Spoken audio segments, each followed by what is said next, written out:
Welcome back to my channel. This is me Achita and you all are watching IGNU Pathshala. Today we will discuss BHIE 144 unit number 2 Myths, Dhanastuti, Gatha, Akhyana and transition to epic and Itihas Puran tradition. So these all are complex terms.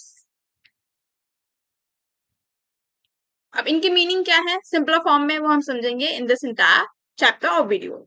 Start करते हैं with introduction. So ancient India ने in ancient India develop a special way of preserving the past. Ancient India के अंदर हम एक different method देखते हैं past को प्रिजर्व रखने का, ठीक है, सिक्योर रखने का. मॉडर्न इंडिया में क्या देखते हैं, मॉडर्न इंडिया में प्रॉपर एक सीक्वेंस देखते हैं, क्रोनोलॉजी देखते हैं कि पहले ये वाला इवेंट हुआ, ये वाला मूवमेंट हुआ, उसके बाद ये हुआ, फिर क्रिप्स मिशन आया, ठीक है. इस टाइप से प्रॉपर हम क्या देख रहे हैं, क्रोनोलॉजी में पूरा जो टाइम है वो चल रहा है. बट एंशिएंट इंडिया में हम क्या क्या देखते हैं कि पास्ट को प्रिजर्व किया जाता था, सिक्योर किया जाता था through myth, stories of gods and heroes, जो भगवान की और जो हीरोइक एक तरीके से नेचर के रूलर्स रहे हैं उनकी स्टोरीज से, डायनेस्टिक लिस्ट से कि किस राजा किस डायनेस्टी में कौन उस डायनेस्टी का फाउंडर रहा, उसके बाद कौन राजा आया, इस टाइप से रॉयल प्रेस से, सॉन्ग और नैरेटिव से, एज वेल एज एपिक और पुराण से. अब एक एक को डिटेल में समझेंगे. तो हमारा पहला टॉपिक है इतिहास. टॉपिक नंबर 1 है हमारा इतिहास पुराण ट्रेडिशन. इतिहास पुराण ट्रेडिशन एक इंपॉर्टेंट मेथड है पास्ट को रिमेम्बर रखने का. मतलब जान लेते हैं हम. इतिहास का मतलब है नैरेटिव ऑफ पास्ट इवेंट. जैसे हमारा किसी भी पर्टिकुलर इवेंट को लेके अपना नैरेटिव होता है. एग्जाम्पल, अभी जो प्रोटेस्ट चल रहा था कॉकरोच जनता पार्टी को लेके, तो सबका एक पॉजिटिव इम्पैक्ट भी है उसकी तरफ कि हाँ भाई पॉजिटिव भी लोग सोच रहे हैं कि हाँ ये होना चाहिए, कुछ लोग नेगेटिव भी बोल रहे हैं. सो ये क्या होता है, नैरेटिव होता है कि किसी भी चीज को लेके हमारी विचारधारा कैसी है. तो इतिहास भी हम ऐसे ही कहते हैं कि हम कहते हैं ना कि भाई हम जो राजपूतों का इतिहास है वो काफी अच्छा रहा, या जो इंडिया का भारत देश का इतिहास है वो काफी गौरवपूर्ण रहा. तो हमारा नैरेटिव है. कुछ लोग इंडिया की हिस्ट्री को बहुत ज्यादा बेकार भी मानते हैं, है ना. हम एज अ सिटीजन अपने देश को अच्छा बता रहे हैं, बट हो सकता है किसी और कंट्री का नैरेटिव इंडिया को लेके बहुत ज्यादा बेकार हो. तो उसी को हम कहते हैं नैरेटिव. नेक्स्ट है पुराण. पुराण के अंदर हम देखते हैं पुरानी stories, traditions and together they preserve क्या. अभी इनके अंदर क्या क्या चीजें आती हैं, किंग्स और डायनेस्टीज, ठीक है. जियोलॉजी जिसको हम वंशा कहते हैं. जियोलॉजी का मतलब वही होगी एक सीक्वेंस डायनेस्टीज का, डायनेस्टी का, उनके जो फाउंडर्स रहे हैं, उनके अंदर जो किंग रहे हैं, मेजर रूलर रहे हैं, उनका एक जीनियोलॉजी. नेक्स्ट है सोशल कस्टम्स. सोसाइटी कैसी थी, रिलीजन कैसा था, कल्चर कैसा था. फीचर्स क्या है, पहला ऑरल ट्रेडिशन. तो पहले जिस टाइम पे राइटिंग वगैरह इतनी नहीं डेवलप हुई थी, लोग सिर्फ बातों से कम्युनिकेट करते थे, उस टाइम पे हमें ऑरल ट्रेडिशन देखने के लिए मिलता है कि कैसे जो पुरानी स्टोरीज है उनको ऑरली आने वाली जनरेशन को बताया जा रहा है, आने वाली जनरेशन को कल्चर बताया जा रहा है कि हमारे कल्चर में ये चीजें होती हैं. एंड आज भी हम देखते हैं ना कि हर एक रिलीजन के अंदर बहुत सारी कास्ट होती हैं, ठीक है, और उनका अलग अलग कल्चर होता है. Next, combination of history and myth. Historical event वो mix with legends and religious belief.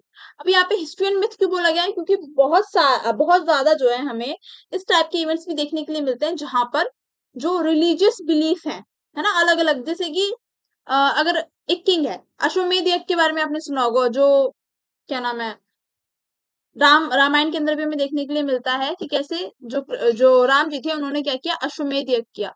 तो अश्वमेध यज्ञ में क्या होता है कि घोड़ा छोड़ा जाता है ना, कि भाई सब जिन जिन राज्यों में वो घोड़ा जाएगा, है ना, तो उससे क्या करेंगे, लड़ाई करेंगे. इस टाइप से सिनेरियो होता है. सो अश्वमेध यज्ञ भी क्या था, एक रिलीजियस बिलीफ से जुड़ा था कि भाई टेरिटरी अपने एम्पायर को एक्सपेंड करने के लिए राजा क्या करते थे, अश्वमेध यज्ञ करते थे, जहां पर घोड़ा छोड़ा जाता था. एंड जो भी उस घोड़े को चेतावनी देता था, मतलब जो भी अपने राज्य से उस घोड़े को नहीं निकलने देगा, तो उसी से फिर राजा क्या करता था, युद्ध करता था. मेजर पर्पस क्या होता था हिस्ट्री का, यूज टू टीच धर्म, ड्यूटी, आइडल बिहेवियर. जो हमें महाभारत, रामायण कैसे हमें आइडल बिहेवियर दिखाती है ना, कि लॉर्ड जो राम है उनके जैसा बनना चाहिए, पुरुषोत्तम राम जैसा बनना चाहिए. महाभारत हमें धर्म, ड्यूटी सिखाती है. Embedded history. अब जो एंशिएंट इंडिया की हिस्ट्री है वो ज्यादातर हमें रिलीजियस और लिटरेरी टेक्स्ट से पता चलती है. हिम्स मतलब होता है भजन. स्टोरीज हमें देखने के लिए मिलती है, रिचुअल टेक्स्ट देखने के लिए मिलते हैं, जैसे कि ऋग्वेद. लेजेंड्स के बारे में हमें स्टोरीज देखने के लिए मिलती हैं. अब ये सोर्सेज हमें किस टाइप की इंफॉर्मेशन देते हैं, कौन कौन से राजा हुए मेजर पावरफुल, क्या क्या बैटल मेजर लड़ी गई, ठीक है, कैसे इंडिया के अंदर पॉलिटिकल रिलेशनशिप्स कैसे थे, नॉर्दर्न इंडिया में पॉलिटिकल रिलेशनशिप कैसे थे, साउदर्न में कैसे थे, सोसाइटी कैसे थी, इकोनॉमी कैसे थी। नेक्स्ट टॉपिक है हमारा दानस्तुति हिम्स। अब danastuti means praise of gifts. These are hymns found mainly in the Rig Veda. They praised king and chiefs who gave gift to priest. अब देखो, जो भी राजा और चीफ, मैंने कैसे बताया कि एकदम से ही राजा महाराजा नहीं होने लगे थे, पहले चीफ हुआ करते थे, जो जिनके पास बहुत सारी कैटल हुआ करती थी, मतलब गाय भैंस बकरी, जिसके पास बहुत ज्यादा कैटल होगी वो ही क्या कहलाएगा, चीफ कहलाएगा। अब धीरे धीरे ये जो कैटल वाला सिस्टम है ये जब डिक्लाइन हुआ तो फिर राजा महाराजाओं का उदय हुआ, राइज हुआ, जब बड़े बड़े किंगडम होने लगे, एम्पायर होने लगे।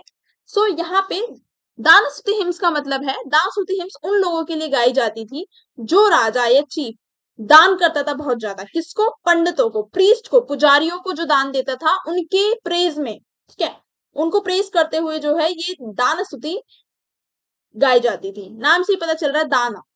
फीचर्स क्या थे इसके, रूलर्स को मेंशन किया जाता था, कितनी वेल्थ उन्होंने डोनेट की वो मेंशन किया जाता था, और उनकी पॉलिटिकल लाइफ बताई जाती थी। गिफ्ट्स क्या क्या होते थे, कैटल, मैंने बताया कैटल बहुत इंपॉर्टेंट रोल प्ले करती है, अर्ली वैदिक में भी, लेटर वैदिक में भी, और जब तक कि राजा महाराजाओं का कार्यकाल रहा तब तक। नेक्स्ट, गोल्ड दिया जाता था, हॉर्सेस दिए जाते थे और अदर वैल्यूएबल आइटम्स। अब दानस्तुति हिम्स हमें क्या इंफॉर्मेशन देती है, किंगशिप बताती है कि किस टाइप की जो है किंगशिप हुआ करती थी पुराने टाइम में। इकोनॉमिक कंडीशन क्या थी, अगर राजा बहुत ज्यादा दान कर रहा है इसका मतलब जो उसका एम्पायर है वो फल फूल रहा है, जैसे बहुत ज्यादा अच्छा एम्पायर है ना, स्ट्रॉन्ग एम्पायर है, इकोनॉमी काफी अच्छी है। राजा और प्रीस्ट के बीच का रिलेशनशिप बताती थी। गाथा एंड नरसंसी, गाथा का मतलब क्या था, सॉन्ग्स, है ना। अब इसके अंदर किस टाइप के सॉन्ग्स आते थे, हीरोइक सॉन्ग, जो किसी राजा की बहादुर बहादुर राजा की एक तरीके से प्रेज में गाए जाते थे, या उन्होंने एक ऐसी बैटल लड़ी तो उनकी वीरता को दिखाते हुए जो है ये सॉन्ग्स गाए जाते थे। नरशंसी, नरशंसी का मतलब क्या है, प्रेज ऑफ मैन। यहाँ पे भी ब्रेवरी सेलिब्रेट की जा रही है, कोई मेजर अचीवमेंट सेलिब्रेट की जा रही है, जिससे, ठीक है, क्रिएटेड हीरोइक ट्रेडिशन। अब इससे क्या बनता गया, हीरोइक ट्रेडिशन बनता गया, यानी कि जो राजा कोई बहुत बड़ी बैटल जीतेगा या बहुत ब्रेवरी ब्रेवरी का काम करेगा तो उसके लिए क्या क्या गाई जाएंगी, नरशंसी गाई जाएंगी, प्रॉपर उस इंडिविजुअल को डेडिकेट करते हुए, उस एक इंसान के बारे में ही। जैसे बहुत सारे मेजर रूलर्स हुए भी हैं जिनके बारे में हमें कविताएं देखने के लिए मिलती हैं। नेक्स्ट है राइबिस, वो forms of praise poetry connected with rule. अब देखो ये पोएट्री के ही टाइप है, देखो यहाँ पे इंडिविजुअल बेस था, ठीक है, यहाँ पे गाथा थी कि हीरोइक सॉन्ग्स गाए जा रहे हैं, सब इंटरकनेक्टेड है, बस नाम अलग अलग है। Royal praise tradition, Ravis were form of praise party connected with ruler. They honored king, recorded victories, preserved royal achievement. अब राविस के अंदर हमें क्या देखने के लिए मिला, यहाँ पे भी हम किंग को ऑनर करते हुए, है ना, गा रहे हैं, बट क्या रिकॉर्ड कर रहे हैं उसके अंदर हम, जो राजा ने जीत हासिल की है उसका गुणगान कर रहे हैं, जो रॉयल अचीवमेंट राजा ने हासिल की है उनको, उनका गुणगान कर रहे हैं, एज वेल एज ये हेल्प डाउन करती हैं आने वाली जनरेशन को वो चीजें जानने में, जो वो लिखी गई होंगी कहीं पे, तभी तो आने वाली जनरेशन उसको पढ़ पाएगी, जान पाएगी।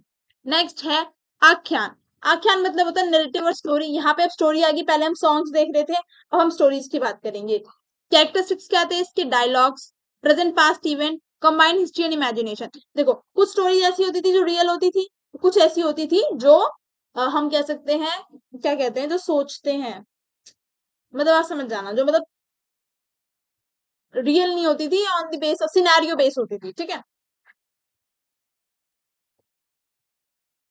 टॉपिक 3 है the epics. The epics Mahabharata और रामायण आती है मेजर्स के बीच में। महाभारत सबको पता है कि वेद व्यास जी ने लिखी थी। मेन स्टोरी क्या है इसमें, हम क्या देख रहे हैं, कुरुक्षेत्र वॉर हुई थी, क्यों हुई थी, फॉर लैंड, ठीक है, लैंड के ऊपर क्या हुई थी, कॉन्फ्लिक्ट हुआ था बिटवीन पांडव और कौरव। कौरव क्योंकि जो पांडव थे वो मेजर चीजें जो भी हारे, अपना राज्य हारे, है ना, जब वो पास से खेल रहे थे उस टाइम पे, उसके बाद जो उन्हें अज्ञातवास मिला, उसके वनवास मिला, वो पूरा पूर्ण करके आए, कंप्लीट करके आने के बाद भी कौरवों ने जो उनका हक था उन्हें देने से मना कर दिया, तब कुरुक्षेत्र वॉर होती है। हिस्टोरिकल इंपॉर्टेंस क्या है इसकी, उस टाइम पे किस टाइप की किंगशिप थी वो हमें पता चलता है, पॉलिटिकल आइडियाज पता चलते हैं, सोशल रिलेशन, फैमिली स्ट्रक्चर, कैसे हमें, जैसे जो द्रौपदी थी उनको पांचाली कहा जाता था, है ना। तो फैमिली स्ट्रक्चर देखने के लिए मिलता है कि कैसे 5 हस्बैंड की एक वाइफ थी, है ना। पॉलीगैमी, एंडोगामी, एक्सोगामी, इस टाइप की मैरिजेस थी, ये देखने के लिए मिलता है। फीचर्स क्या थे इसके? Very large epic text contain the Bhagavad Gita. अब इन इसके कनेक्शन से ना, जो महाभारत है उसके कनेक्शन से हमें भगवत गीता का भी ज्ञान प्राप्त होता है, जो किसने दिया था? कृष्ण जी ने दिया था अर्जुन को। यहाँ पे हम हिस्ट्री भी पढ़ रहे हैं, ठीक है, फिलोसफी भी पढ़ रहे हैं, एथिक भी पढ़ रहे हैं, रिलीजन भी पढ़ रहे हैं, अपना धर्म भी पढ़ रहे हैं, कैसे हमें आज में प्रेजेंट टाइम में हमें कैसे जीना चाहिए, वो हमें कैसे भगवत गीता सिखाती है, ये भी देख रहे हैं। As well as the Mahabharata present the idea of dharma as a centre to human life, कि एक इंसान की जिंदगी में धर्म का होना कितना ज्यादा जरूरी है, वो हमें महाभारत सिखाती है। रामायण वाल्मीकि जी ने लिखी। मेन स्टोरी क्या है इसमें? राम, सीता, लक्ष्मण और रावण, ये मेन कैरेक्टर्स हैं। मेन थीम क्या थी? धर्म और अधर्म, है ना, कि कैसे रावण ने अधर्म का मार्ग अपनाया और सीता जी का हरण कर लिया। सो राम जी हमें धर्म का मार्ग सिखाते हैं।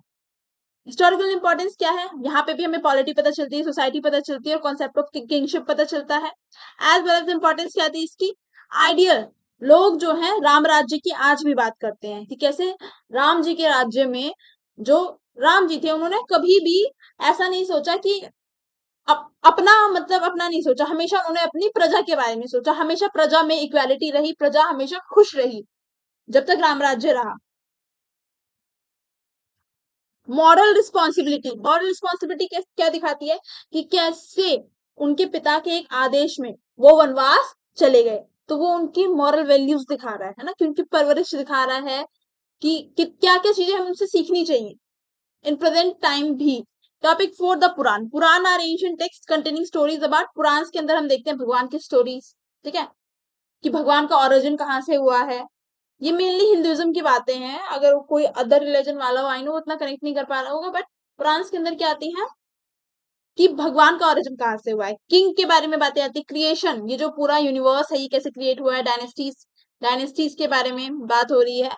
टोटल कितने? 18 महापुराण है, शिव पुराण ऐसे करके, विष्णु पुराण। 5 कैरेक्टरिस्टिक्स ऑफ पुराण। पंच लक्षण, 5 कैरेक्टरिस्टिक्स क्या है पुराण के? लक्षण नाम से ना याद है, मम्मी कहती है लक्षण ठीक नहीं है तुम्हारे, बहुत गुस्सा आ रहा। Sorry sorry. फर्स्ट है सर्गा।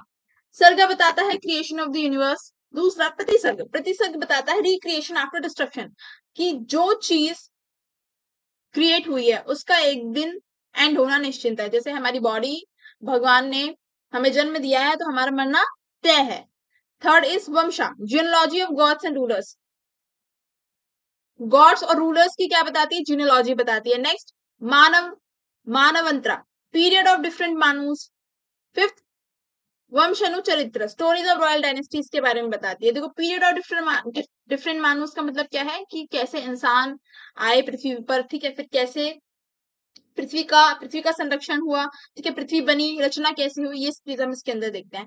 हिस्टोरिकल इंपॉर्टेंस क्या है पुराण की? वही चीज कि डायनेस्टीज के बारे में पता चलता है, किंग, पॉलिटी के बारे में, सोसाइटी के बारे में, इकोनॉमी और रिलीजियस डेवलपमेंट्स के बारे में।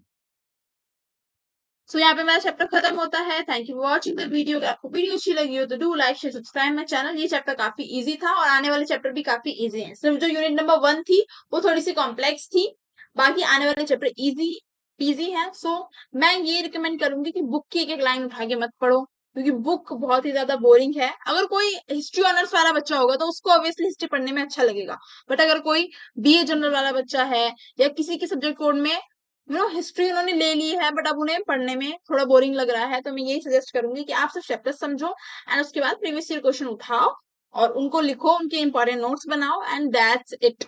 आप अच्छा स्कोर कर लोगे, बिकॉज यहाँ पे पीवाईक्यू रिपीट होते हैं, कोई न्यू क्वेश्चन बनने के चांसेस बहुत कम है, ज्यादातर प्रीवियस ईयर क्वेश्चन ही रिपीट होते हैं। So do like share subscribe my channel. Thank you for watching the video. Bye bye, take care. मिलते हैं नेक्स्ट यूनिट नंबर 3 में।